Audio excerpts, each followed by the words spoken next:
नमस्कार मित्रों, मैं हूं आचार्य अभिजीत शर्मा और आप सभी का बहुत बहुत स्वागत करता हूं आपके अपने चैनल ज्योतिष ज्ञान में।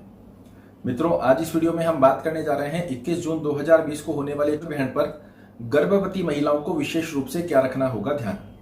आप सभी लोगों को याद होगा 5 जून को जो चंद्र ग्रहण था, वहां मैंने आपको बताया था कि गर्भवती महिलाओं को किसी भी प्रकार से मानसिक तनाव लेने की आवश्यकता नहीं रहेगी, क्योंकि वो एक छाया ग्रहण था। इसी के साथ जो आगामी समय में 5 जुलाई को चंद्र ग्रहण होने वाला है, वह भी एक छाया ग्रहण रहेगा। वहां पर भी आपको किसी प्रकार का मानसिक तनाव या किसी नियमों का पालन करने की आवश्यकता नहीं रहेगी। किंतु 21 जून को जो सूर्य ग्रहण होने जा रहा है, यह चूड़ामणि सूर्य ग्रहण रहेगा और इस पर गर्भवती महिलाओं को विशेष रूप से ध्यान रखने की आवश्यकता रहेगी। अब यहां मैं आपको बता दूं, विशेष रूप से ऐसे ग्रहण आते हैं तो गर्भवती महिलाओं को बहुत डर सा लगने लगता है, किंतु यहां डरने की आवश्यकता नहीं होती। सूर्य ग्रहण हो या चंद्र ग्रहण, यदि वो छाया ग्रहण नहीं है तो उसमें गर्भवती महिलाओं के लिए कुछ विशेष नियम हमारे शास्त्रों में बताए गए हैं। उनका यदि आप पालन करते हैं तो शून्य मात्रा भी आपके और आपके गर्भ के ऊपर, आपके शिशु के ऊपर किसी भी प्रकार का बुरा प्रभाव देखने को नहीं मिलता। आज इसी बारे में हम चर्चा करने जा रहे हैं, और यदि इस वीडियो को आप अंत तक देखकर समझते हैं और इन नियमों का जो मैं आपको बताने जा रहा हूं, इन नियमों का पालन करते हैं, तो शून्य मात्रा भी ग्रहण का बुरा प्रभाव आपको देखने को नहीं मिलेगा।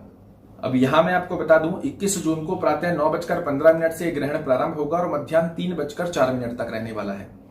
21 जून को 9:15 से ठीक 12 घंटे पहले अर्थात 20 जून को रात्रि 9:15 से सूतक प्रारंभ हो जाएगा।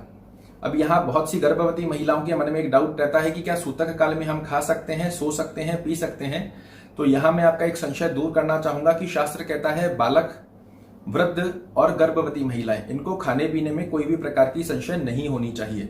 हाँ, इस बात का आपको अवश्य ध्यान रखना चाहिए कि जो भी आपके खान पीन की वस्तु है, खाद्य पदार्थों के अंदर आप तुलसी पत्र डाल दें या फिर आपको डाब यथार्थ, जिसे हम कुशा कहते हैं, उसे आप डाल सकते हैं।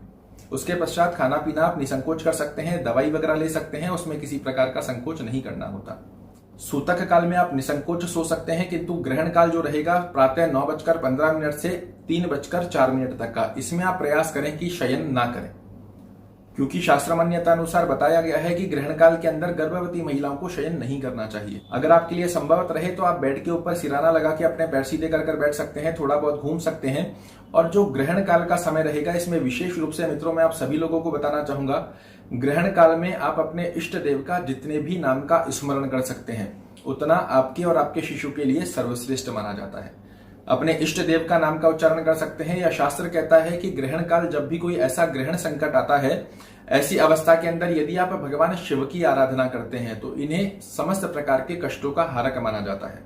आप ओम नमः शिवाय का जाप कर सकते हैं, ओम सूर्याय नमः का जाप कर सकते हैं, ओम जूम सह का जाप कर सकते हैं। इसकी यथा संख्या जप करने की आवश्यकता नहीं है, गणना करने की आवश्यकता नहीं है। जितनी भी देर आपसे संभवत रहे, इस अवस्था के अंदर आपको ये जाप करना चाहिए। भगवान का कोई सीडी लगाकर, कोई यूट्यूब के ऊपर भगवान के भजन इत्यादि का श्रवण कर सकते हैं, कोई अन्य स्थिति के अंदर जहां भगवान की रामधुनी इत्यादि सुन सकते हैं, तो ये प्रयोजन आपको करना चाहिए।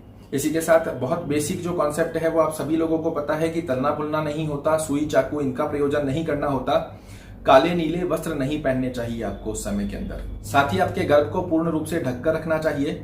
कोई आप चंदन का लेप, मिट्टी का लेप, ऐसा भी लेप लगा सकते हैं। जिस रूम में आप रहते हैं वहां पर सूर्य का प्रकाश ना हो, इस प्रकार की कोई सुविधा कर लें, अर्थात जो विंडो है, डोर है, इन्हें क्लोज कर रखें। बाहर जाना, सूर्य के दर्शन करना, इस प्रकार का प्रयोजन भी आपको नहीं करना चाहिए। ये जो बेसिक कॉन्सेप्ट है ये तो आप सभी लोगों को पता है, किंतु यहाँ जो विशेष रूप से ध्यान रखने की आवश्यकता होती है वो यही होती है कि इस समय में बुरे विचार अपने मन में नहीं लाने चाहिए। क्रोध ग्रहण काल के अंदर आपको नहीं करना चाहिए, क्योंकि क्रोध करना, बुरे विचार लाना, ये आपके शिशु के ऊपर पूर्ण रूप से प्रभाव डालते हैं। तो ऐसी अवस्था में मन को प्रसन्न रखें, भगवान के अंदर लीन रहें और इस प्रकार की कामना का ध्यान करें कि भगवान शिव मेरी और मेरे शिशु की पूर्ण रूप से रक्षा कवच हमें प्रदान कर रहे हैं। और 3:04 के पश्चात आप स्नान इत्यादि से निवृत्त हो जाएं। अपने वस्त्र जो हैं, अगर संभवत रह सकता है आपके लिए, तो किसी गरीब को दान में दे दें, ये बहुत अच्छा होता है।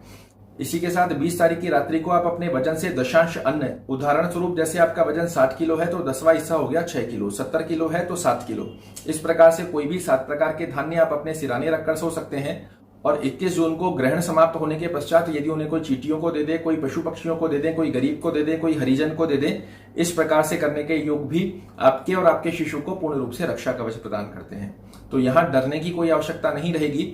बहुत सामान्य से साधारण उपाय आपको बताए गए हैं, ये आपको पालन करने चाहिए।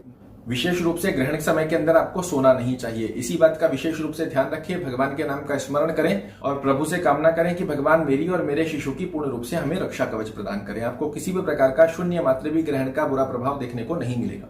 आशा करता हूं मेरे द्वारा दी गई यह जानकारी आपको पसंद आएगी। अगर पसंद आए तो वीडियो को लाइक करें, शेयर करें और चैनल को सब्सक्राइब करें।